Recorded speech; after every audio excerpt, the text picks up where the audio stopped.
Hello everyone, আমি শিবানী। আজ আমি আপনাদের সাথে শেয়ার করব পালং শাকের রেসিপি। তো পালং শাকগুলোকে ধুয়ে আমি কেটে নিয়েছি, আর সঙ্গে নিয়েছি গাজর, সিম, আলু, বেগুন আর ডালের বড়ি।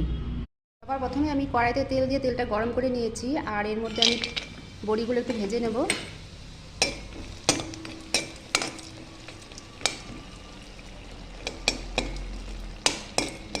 একটু লাল লাল করে ভেজে নেব।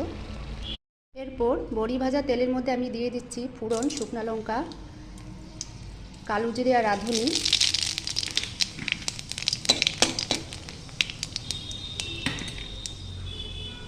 আর এর মধ্যে এখন আমি দিয়ে দিচ্ছি সবজিগুলো।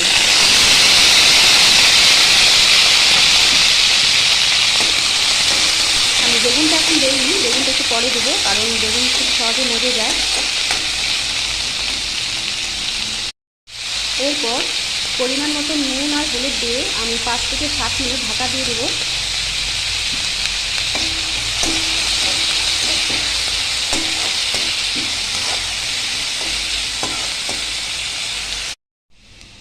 পাঁচ মিনিট পর ঢাকনাটা খুলে দিলাম, আর এর মধ্যে এখন আমি দিয়ে দিচ্ছি কেটে রাখা বেগুনগুলো।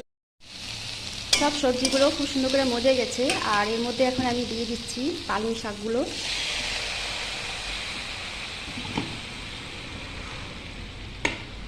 আর দিয়ে দিচ্ছি চিড়ে রাখা কাঁচা লঙ্কা। এরপর আমি আর 2 মিনিট ঢাকা দিয়ে দেব।